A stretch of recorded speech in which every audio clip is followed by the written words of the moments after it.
하나님은 고통스러운 사건을 통해서 우리를 새 변화 속으로 인도하십니다. 고통은 변화를 창조합니다. 오늘 특별히 야곱의 생애를 중심으로 말씀을 드리려고 합니다. 야곱에게 찾아온 고통은 자기 형이 자기를 죽이려고 하는 것입니다.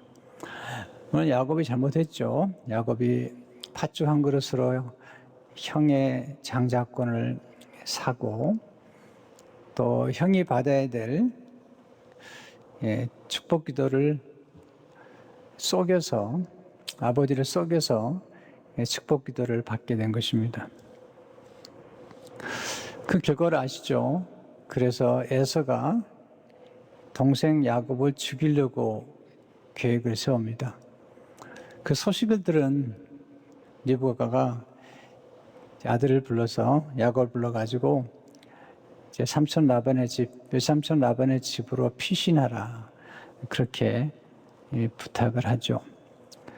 창세기 27장 42절에서 44절에 보면 작은 아들 야곱을 불러 그에게 이르되 내 형 에서가 너를 죽여 그 한을 풀려하니 내 아들아 내 말을 따라 일어나 하란으로 가서 내 오라버니 라반에게로 피신하여 내 형의 노가 풀리기까지 몇 날 동안 그와 함께 거주하라. 야곱은 떠나지 않으면 죽습니다. 변화되지 않으면 죽는 거예요. 형이 동생을 죽이려고 합니다. 야곱이 잘못했죠. 그것도 2번이나 잘못했죠. 여기서 아주 굉장한 충격적이며 고통스러운 사건을 통해서 야곱은 새로운 변화 속으로 들어가게 됩니다. 여기서 배우는 첫 번째 교훈은 하나님은 노아짐을 통해 새 변화 속으로 들어가게 하신다는 것입니다.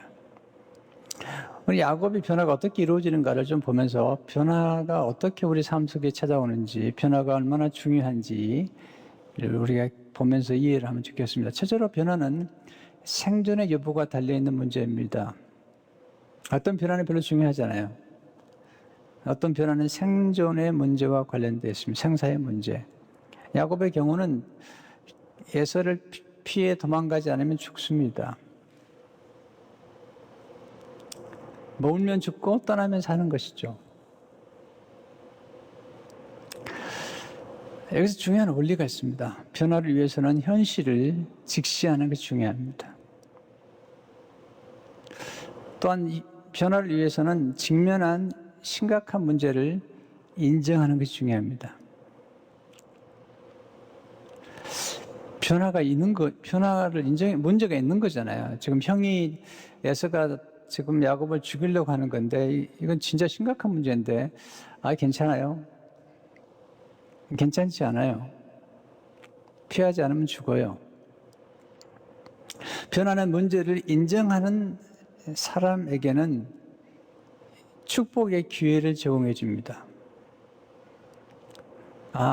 문제를 인정해야 됩니다. 인정하면 축복의 기회가 찾아옵니다.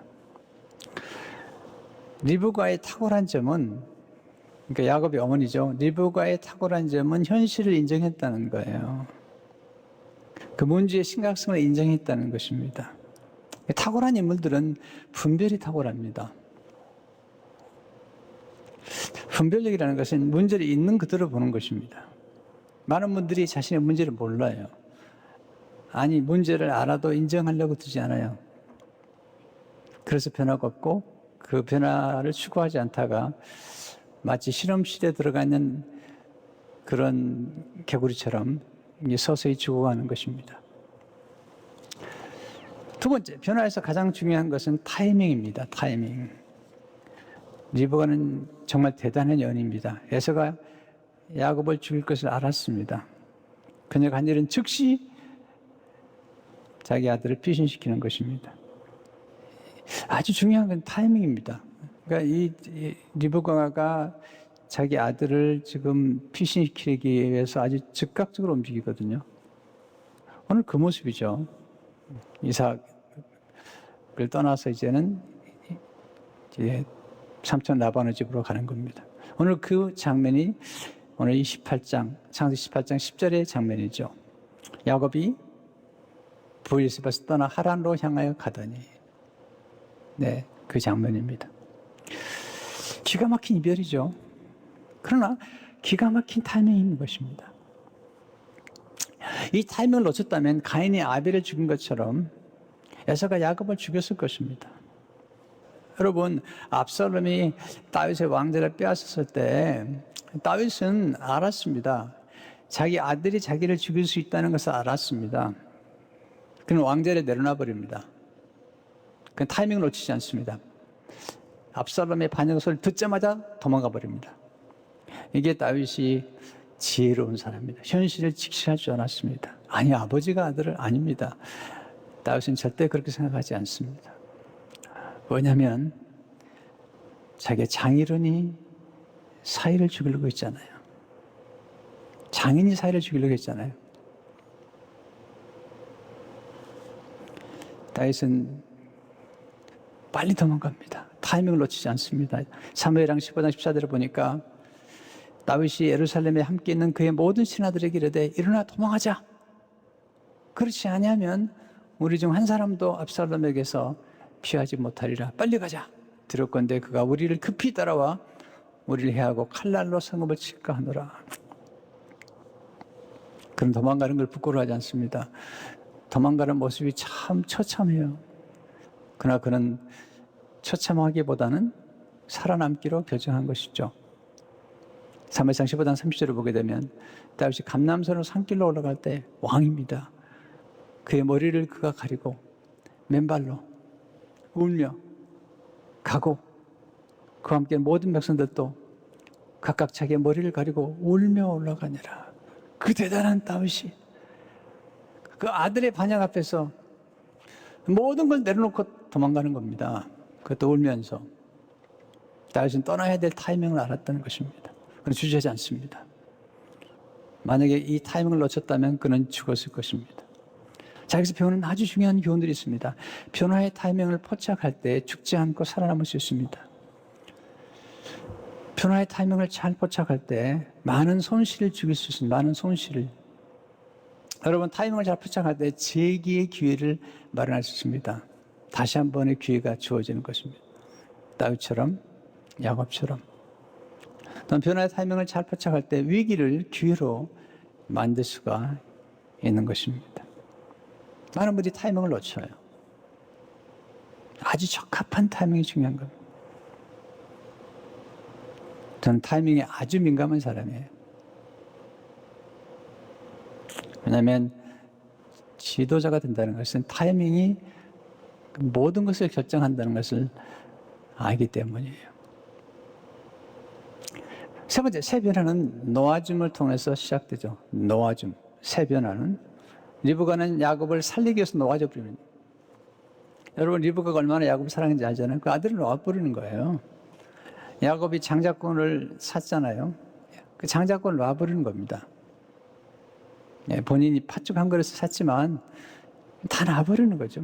이제 왜? 우선 살아야 되니까. 이게 지혜로운 겁니다. 우선 살고 보는 것이죠.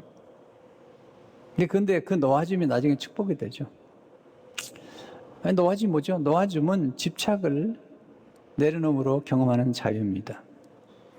놓아줌을 통해 우리는 새롭게 성장하게 됩니다. 리브가가 아들을 낳아줘 버리죠. 놓아주죠. 이 놓아주는 게 중요한 게요. 어린애가 태어날 때 어머니가 탯줄을 끊죠. 이거 놓아주는 겁니다. 네, 자전거를 이렇게 타는 걸 아이들 가르칠 때 뒤에서 붙잡아주다가 놓아버리잖아요. 그때 이제 자녀가 자전거를 타게 되는 것처럼 여러분 대학 보낼 때 여러분 아들과 딸들이 운전면허를 받을 때 놓아주는 거죠. 놓아주면 과거에 익숙한 것들과 결별하는 것을 의미하죠. 놓아줘 버리는 거예요. 떠나간 사람 놓아줘야 됩니다. 이미 떠나간 사람 어떻게 합니까? 놓아주지 않으면 새로운 만남이 찾아오지 않죠. 다윗이 보면 그 첫 번째 바세바가 낳은 아들을 하나님 데려가시려고 그러니까 금식하고 기도하잖아요. 근데 딱 데려가는 순간 그냥 옷을 입고 밥 먹어요. 왜? 돌이킬 수 없는 거예요. 그러니까 하나님 혹시 살려줄까 봐 기도했지만 그게 놓는 거죠.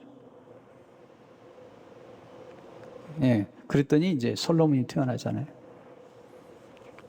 다 낳아주는 거예요. 아브라함이 나중에 아브라함이 되잖아요. 원래 아브라함인데 아브라함이 되죠. 아브라함이란 이름을 넣어주니까 아브라함이 되는 거죠. 야곱이란 이름을 넣어야지 이스라엘이 되는 거예요. 우리 예자를 놓아줘. 예자가 죽어야지 우리 새로운 자가 태어나는 거죠.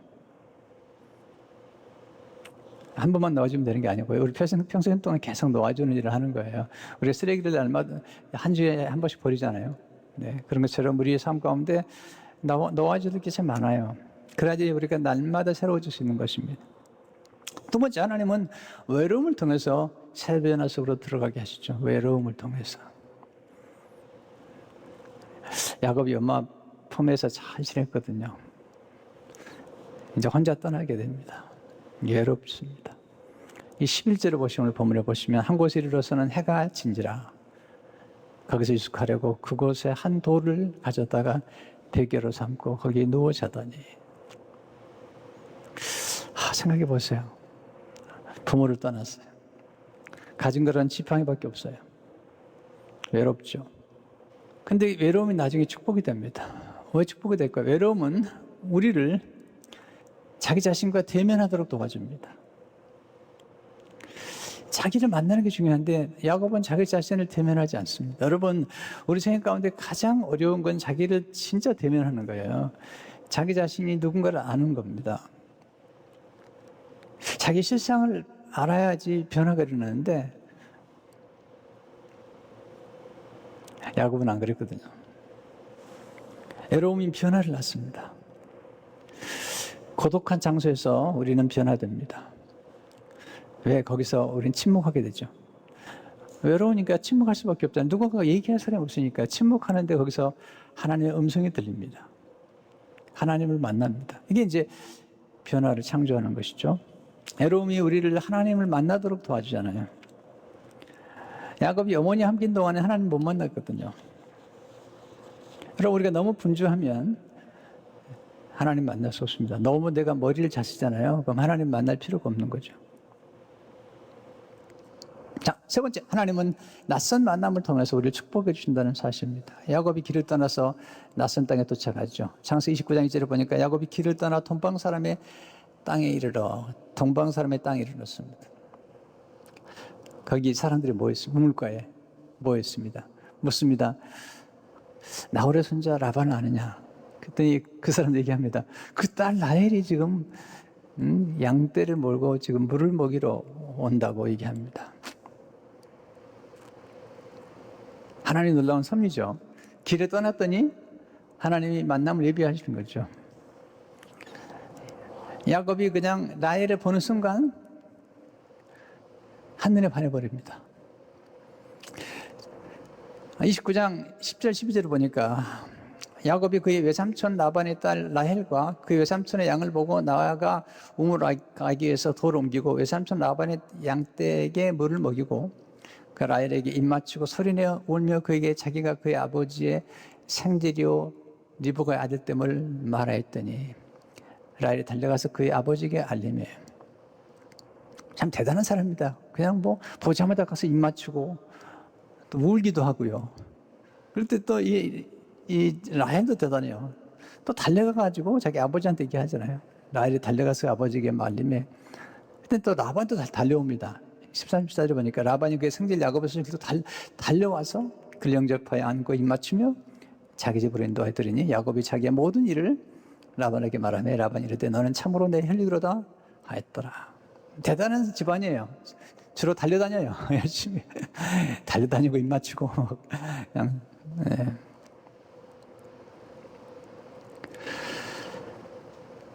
안셀렘 그린이라고 하는 그 신부님 책을 제가 가끔 즐겨 읽는데 그분이 그런 얘기를 했습니다. 하나님의 쓰신 분들의 특징이 있다면 그건 열정이다. 갈망이다. 갈망.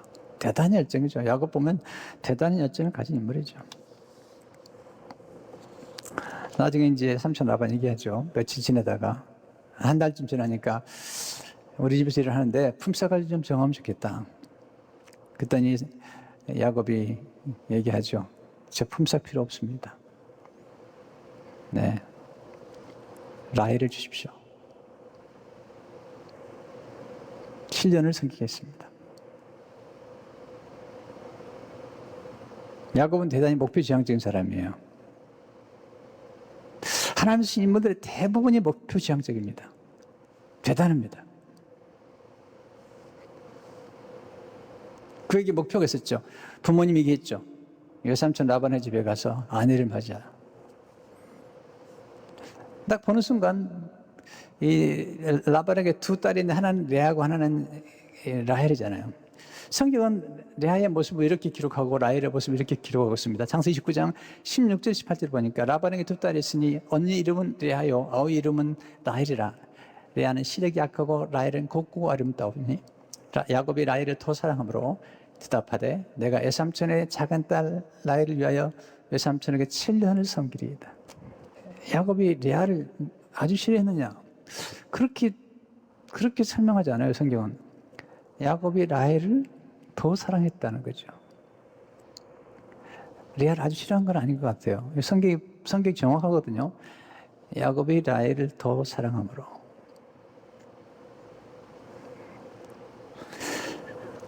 라반이 너무 좋은 거죠.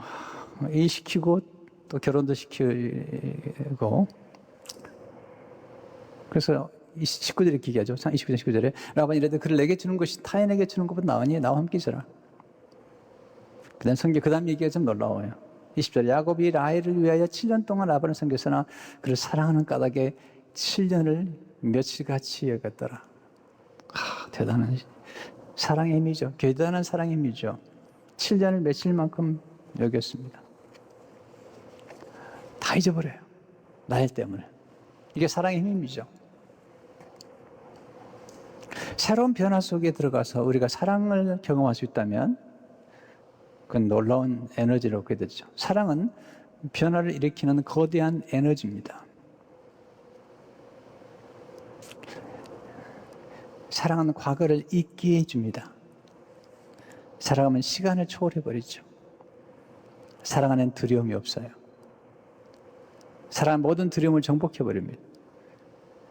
사랑하기 위해 치르는 대가는 기쁨이죠. 7년이 지났습니다. 첫날 밤 아시죠? 결혼식을 한 첫날 밤 들어가 보니까 레아가 있었던 거죠. 아침 일어나 보니까. 창세기 19장 25절에 보니까 이렇게 설명해요.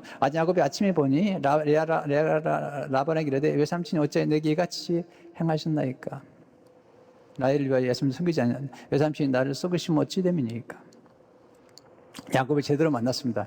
원래 야곱은 속이는 사람이잖아요. 사기꾼인데 사기를 잘 치는 사람인데 더 속이는 사람을 만난 거죠. 네, 이 기는 놈 위에 나는 놈이 있다고 그러잖아요. 썩이는 놈이 더 썩이는 놈이 만난 거죠. 라반의 답이 기가 막히죠. 창세기 19장 26절 보면 라반이 이르되 언니보다 아우를 먼저 주는 것은 우리 지방에서 하지 아니하는 바이라. 이를 위하여 7일을 치우라. 우리가 그도 너에게 주리니 내가 또 나를 7년 동안 섬길지니라. 대단한 사람이죠. 네. 그래서 14년 동안 일을 합니다. 그러고 나서 6년 동안 이제 야곱이 재산을 키우죠. 보통 일 아닙니다. 어느 날 보니까 삼촌 라반의 아들들의 얘기를 듣게 됩니다. 우리 아버지 재산 다 뺏어가네. 저 죽이자. 꼭 죽이자는 표현 안 하지만 야곱은 촉이 빠른 사람이에요. 더 있다가는 죽겠구나. 그래서 설득합니다. 설득할 때 이렇게 합니다. 창세기 31장 6절 7절을 보니까 그들도 알거니와 내가 힘을 다하여 자기 아내들에게 얘기하는 거죠. 그대들의 아버지를 속였거늘 그대들의 아버지가 나를 속여 품삯을 10번이나 변경하였느니라. 그래서 우리가 기억할 게 있습니다. 왜냐하면 뭘 기억하냐면 여기서 20년 동안 있으면서 그는 정말 나쁜 사람을 만난 거죠. 친척이라고 그러지만 여러분, 친척이라고 다 좋은 게 아니잖아요. 친척이라고 그러지만 이 악덕 고용주를 만난 겁니다. 근데 하나님은 그 20년 동안 거기서 놀라운 축복을 주고 계시는 거예요. 아내 넷을 만났죠. 또 12아들, 나중에 이제 베냐민까지 합하면 12아들을 낳게 되는데, 나중에 이제 형제들을 만나는 중에 이렇게 하나님 앞에 기도하죠. 장 30장 10절을 보면 나는 주께서 주의 종에게 베푸신 모든 은총과 모든 진실하심을 조금도 감당할 수 없사오니 내가 내 지팡이만 가지고 이 요단을 건넜더니 지금은 두 때나 이루었나이다. 그래서 아주 우리 중요한 원리를 터득하게 됩니다. 첫째는요, 하나님 낯선 땅에서 낯선 사람들을 통해 우리를 축복하신다는 겁니다. 우리가 새로운 변화를 힘들어하는데 이 새로운 변화를 통해서 하나님이 우리에게 낯선 사람들을 만나게 하시는 거죠. 또한 하나님은 라반처럼 속이는 사람들을 통해서도 우리를 축복하신다는 거예요. 하나님대로 나쁜 사람들을 통해서도 우리를 축복해 주신다는 것입니다. 여기서 우리가 아주 중요한 통찰을 얻어야 됩니다. 하나님 우리를 축복하실 때 착하고 좋은 사람들뿐만 아니라 아주 나쁜 사람들을 통해서 우리를 변화시키기도 하고 우리를 축복할 수 있다는 것입니다. 아니, 라반을 통해서 우리를 축복하신다니까. 이건 하나님의 놀라운 손길입니다. 하나님의 기가 막힌 지혜입니다. 역설적인 지혜인 거죠. 아주 나쁜 사람인 거죠. 품삯을 몇 번 바꾼다 몰라요. 네. 자기 두 딸을 팔아서 먹는 사람입니다. 그런 사람을 통해서 하나님의 야곱을 축복하시고, 그런 사람의 자녀를 통해서 12아들을 낳아서 이스라엘 민족의 12지파로 만드신 하나님의 솜씨. 이렇게 보면요, 우리가 만난 사람들을 다 좋아해야 됩니다. 네, 나쁜 사람도 나쁘다고 얘기할 것도 없습니다. 왜? 그 사람을 통해서도 하나님이 내 편이시면 얼마든지 우리를 축복하시기 때문이죠. 저는 꽤 많이 경험했습니다. 꽤 나쁜 사람들이 저를 축복을 많이 해줬어요. 돌이켜보니까 그 나쁜 사람 때문에 너무 잘 된 거예요, 제가요. 돌이켜보면 그래요. 그러니까 그때는 괴로워요. 그때는 힘들어요. 그런데 지나고 보니까 그 라반 같은 사람들을 통해서 내가 받은 축복이 많아요. 중요한 교훈이 있죠. 하나님은 새 변화를 통해서 우리를 축복해 주십니다. 또한 하나님 어느 기간 동안에 가정을 세우고 경제적인 기반을 다지도록 도와주시죠. 이 중요합니다. 가능한 젊은 날에 이렇게 경제적 기반을 다질 수 있으면 참 좋은 것 같아요. 또 가정이 안정되고 경제적 기반이 든든할 때 그 다음 단계로 들어갈 수가 있는 거거든요. 그러니까 야곱이 20년 동안에, 여러분, 형과 싸울 동안에는 뭐가 안 돼요. 싸우지 마세요. 싸우면 안 좋습니다. 다음 시간에 마찬가지입니다. 요셉도 형들과 싸움에서 딱 벗어나게 만듭니다. 그러니까 싸우지 않도록 해가지고 거기서 뭔가 이루어지는 거죠. 하나님은 새 변화를 통해서 구원의 드라마를 이루시죠. 하나님 고통스러운 사건을 통해서 우리를 새롭게 떠남이 있을 때 만남이 있다는 것을 잊지 마세요. 익숙한 만남과 결별할 때 새로운 만남을 경험하게 됩니다. 새로운 만남이 새로운 역사를 창조하죠. 야곱은 여러 번 놓아버립니다. 야곱이 요셉을 놓을 수밖에 없었잖아요. 그건 억지로 놓은 거예요. 본인이 모르게 놓아진 거죠. 근데 그 놓아버린 요셉이 나중에 애굽에 군무청 되잖아요. 나중에 베냐민을 놓잖아요. 예, 시몬은 인질로 잡혀 있고 베냐민을 낳아야 되는데 안 놓으면 다 굶어 죽는 거예요. 베냐민을 놓으면서 이렇게 얘기하죠. 창세기 43장 14절에 보게 되면 전능하신 하나님께서 그 사람 앞에서 너희에게 은혜를 베푸사 그 사람으로 너희 다른 형제와 베냐민을 돌려보기를 보내시기를 원하노라. 베냐민을 낳아야 돼. 내 자식 잃게 되면 잃게 되라. 베냐민을 놓았기 때문에 요셉을 만납니다. 아브라함 이삭을 놓잖아, 이렇게. 놓아주면 두 손을 펴는 것입니다. 놓아주면 자포자기가 아니라 전능하신 하나님께 맡기는 것입니다. 놓아주면 모험을 감수하는 것입니다. 여러분, 놓아줌을 통해서 상상할 수 없는 축복을 받게 됩니다. 놓아짐보다 더 많은 것을 얻게 됩니다.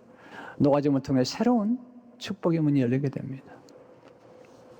야곱이 놓아지면 야곱의 놓음과 또